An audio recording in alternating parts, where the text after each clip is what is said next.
When I was preparing for this, I realized I had done a lot of talks. I'd even done a few keynote speeches. But I thought, this is special, this is different. I'm not talking to a bunch of musicians, I have to really be on my game. So I actually wrote a speech.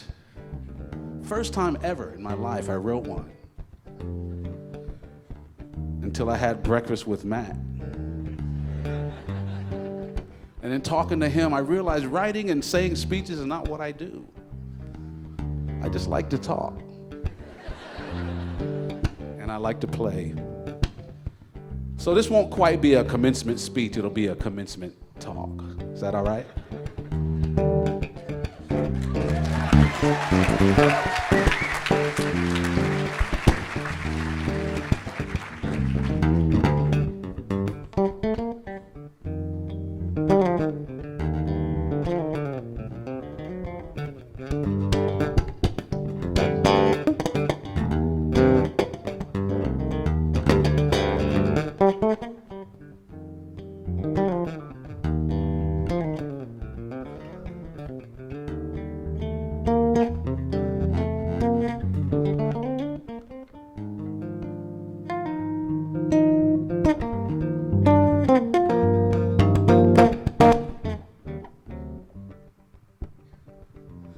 So as Matt said, I played music most of my whole life.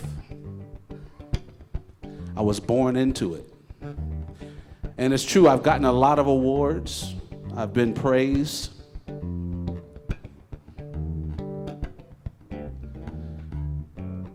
And I say that anybody born in my situation would be just as good. So I don't really look at that. I appreciate the fact that people love what I do, because I would do it anyway. But the fact that my peers love it is a bonus. But as my parents always said, they weren't so concerned about what we did, but they were concerned with who we are, who we were as people. And if what we did didn't make us better people and make those around us better people, they questioned whether it was worth doing. So when we were little kids and getting awards and things like that and getting praise, because we were young when we were doing a lot of these kind of cool things. And people would always, credit the parents and things. And my parents would say, well, as much as they play, they should be good. We don't care about that. Who wouldn't be good, right?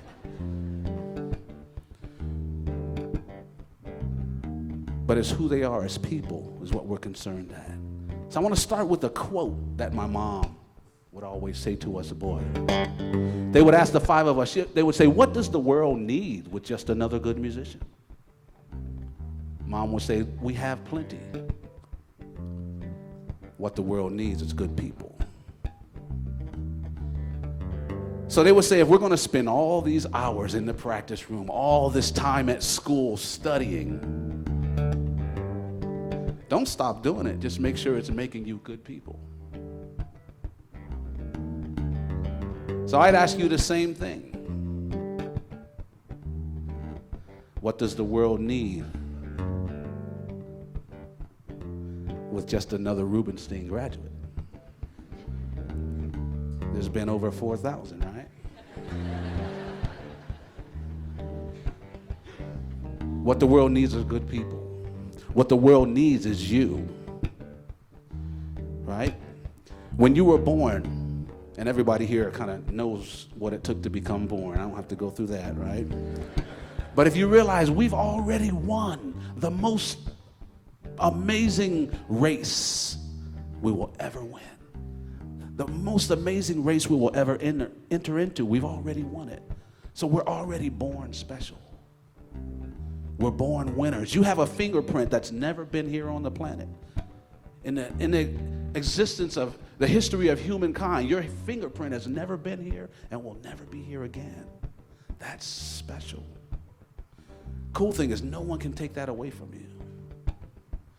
Your job is to improve on that specialness and present it to the world.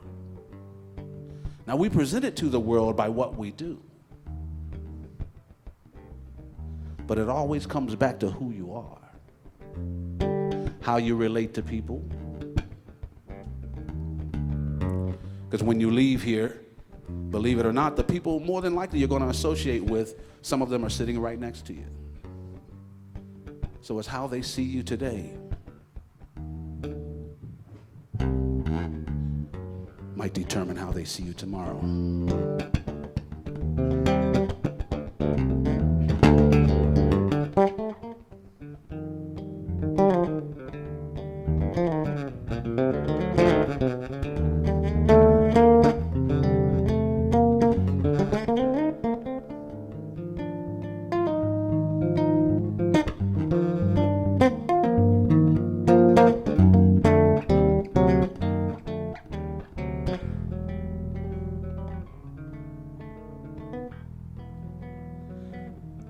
In your journeys, as you leave here, this is a happy moment.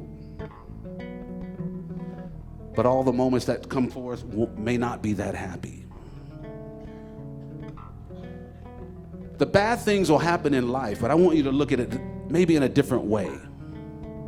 When bad things happen in life, they jump out at us, they grab us, they grab our attention. And the press and the world would make us think that everything is bad, but the bad things jump out at us because they're not normal. Right? We have to remember that the world is a beautiful place, and we are beautiful people.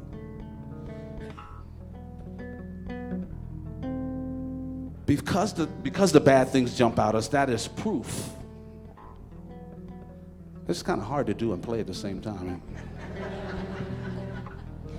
But because the bad things jump out at us, you think about the news, right? Think about this. Let me put it this way. I just drove in from Boston last night, and I drove into Burlington. So just imagine, I'm going to make up a story. Imagine that 3 people cut me off as soon as I get into Burlington, right? What do? I do what everybody does. I curse the whole city. I say, none of these people in Burlington can drive, right? When it was only 3. Those 3 stand out because the thousands of others did it right. But we don't bless the ones that do it right. We forget about them because it's normal. So it may be up to us to remind the world of what it really is.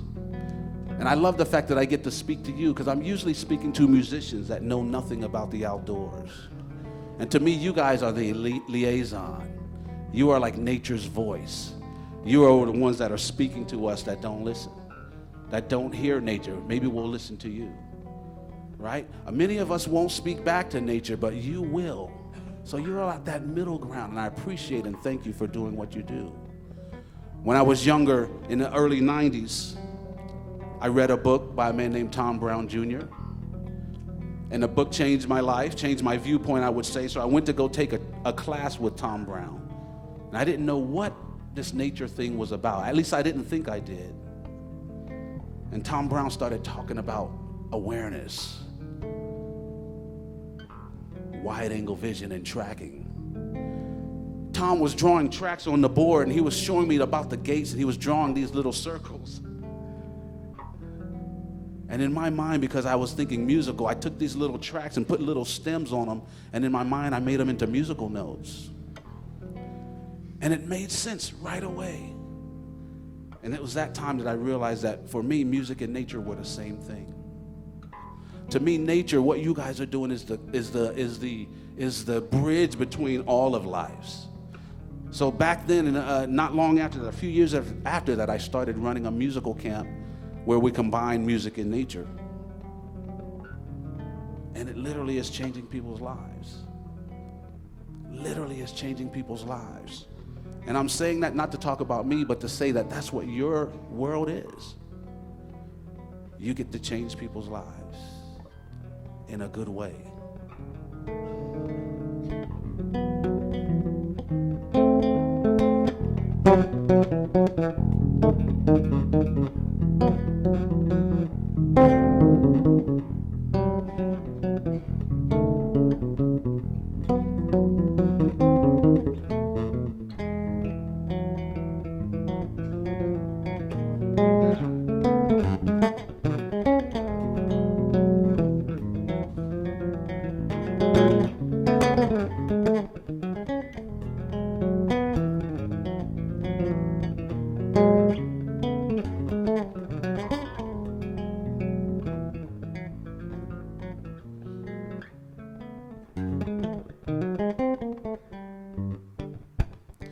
I've been working with a man named Bela Fleck for over 20 years. And I learned a lot about leadership from him. I always felt that music is a good way to address the world's issues. To be in a band, the best bands I've ever played in, all the instruments were different. And we don't curse those differences, we bless them. That's why I think the whole world should learn to play music. Then we might understand that differences are a blessing, not a curse. Bela Fleck always said that he was a leader among equals. Even though the band had his name in it twice, he still treated us as equals. Whenever he would bring a new song to the table, he would never tell us what to play. He would just play his part and allow us to hear the song fresh. Bela recognized that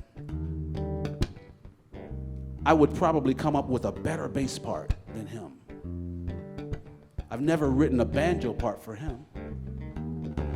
So he would let me hear the song and come up with my own part. And as simple as that was, I realized that's the way to lead. He led in a way that brought out the best in us. If he had just told us what to play, he would have gotten his idea across. But I wouldn't have grown from it as much. So as you guys go out and become world leaders, which many of you will, lead in a way that brings out the best in people. And be a leader among equals.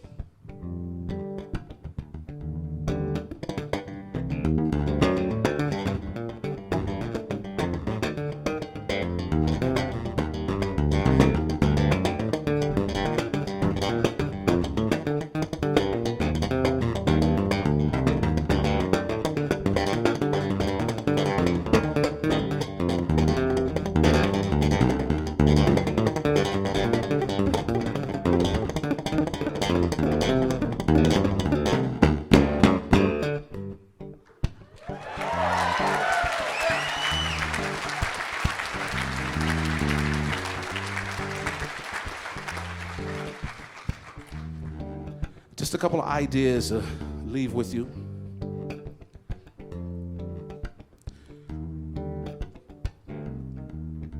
You're going to need a lot of guts to get out there and do what you do.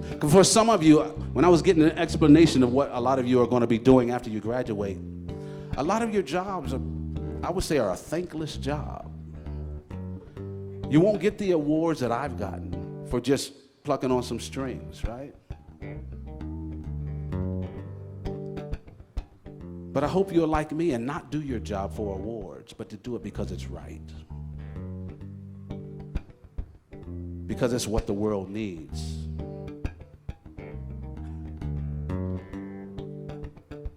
My aunt told me a story recently when she was at my house for a family reunion back in the 70s. We were all young. In the 80s. And my aunt said my mom was up pacing in the middle of the night, and she asked my mom what was going on. My mom was agitated. She said, my mom said, all my friends are getting on me because I didn't go see my sons play at the Coliseum. And they think, well, you don't care about your son. You didn't. She said, I don't need to see them. I know my sons. I've been knowing them my whole life. I've been seeing them play every day. I don't need to go see them at the Coliseum. She said,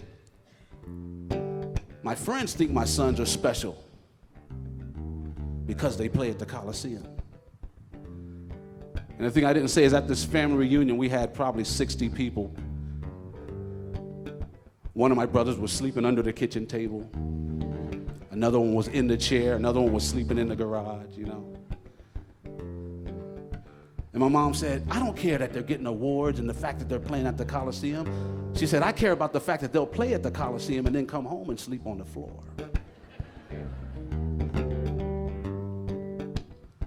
And if my mom were here right now, she'd say, that's what I'm talking about. It's who you are as people. And you bring who you are to what you do. You're going to have to get creative. You guys are the future, and a lot of what you're going to need to do hadn't even been invented yet. So I'm just going to pose one idea about creativity and inspiration. A lot of times when you get inspired, you get creative, you feel a certain way. It's like being happy. There's a tingle. For me, my body starts to tingle. I say the next time it happens, you feel creative. Maybe like today. Remember this feeling. Put it in a data bank somewhere and remember what it feels like. It's one of the things I have learned to do. Through a lot of training with people like Matt and my other nature friends. I've learned the creative process, the inspiration process in reverse.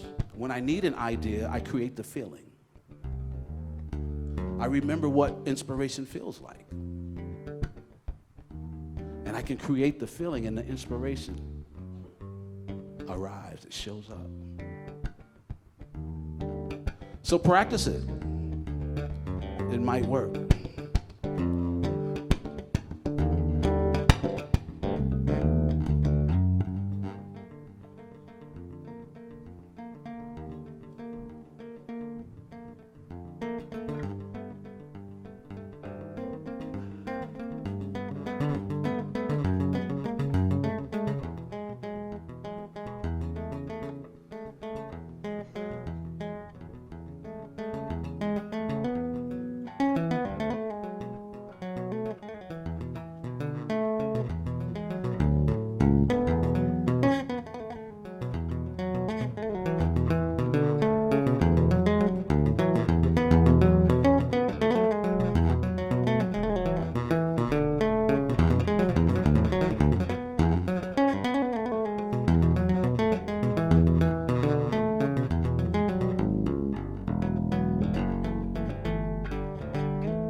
In parting, I just want you to imagine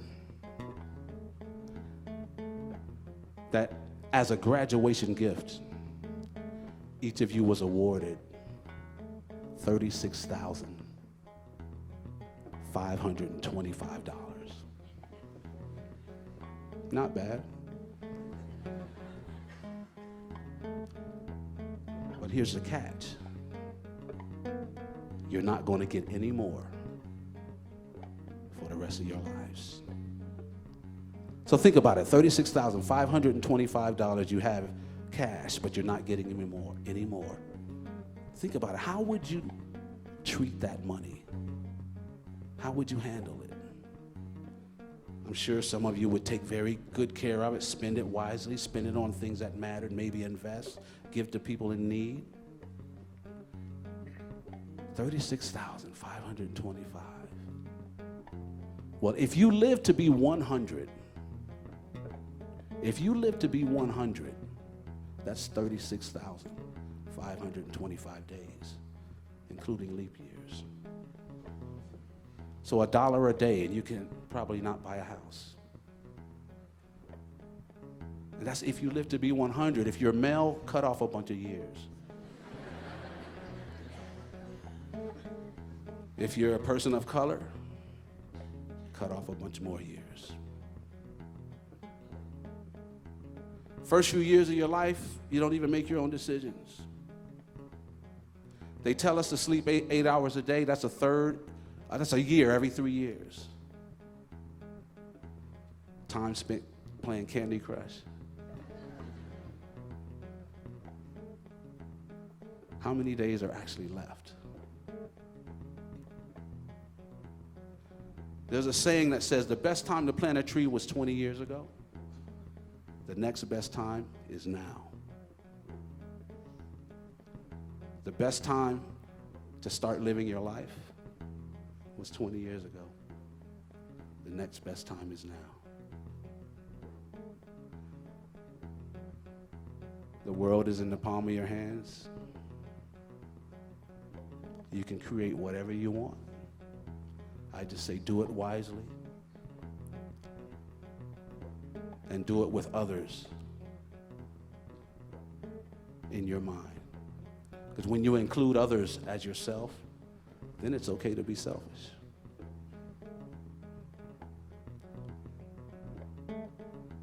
My name is Victor Wooten, and I congratulate you guys. And I thank you in advance for all the beautiful work you're going to do.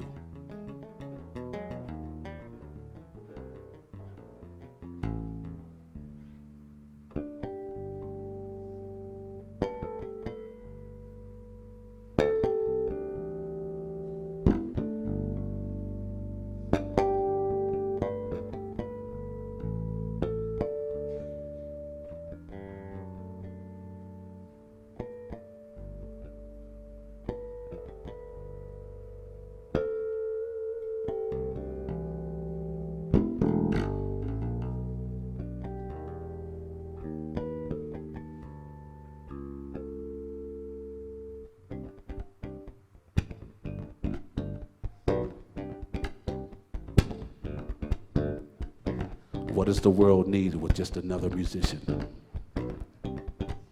What the world needs is good people. Thank you, Mom. When the going gets tough, that's a positive signal to keep charging. Thank you, Daddy.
Thank you all very much.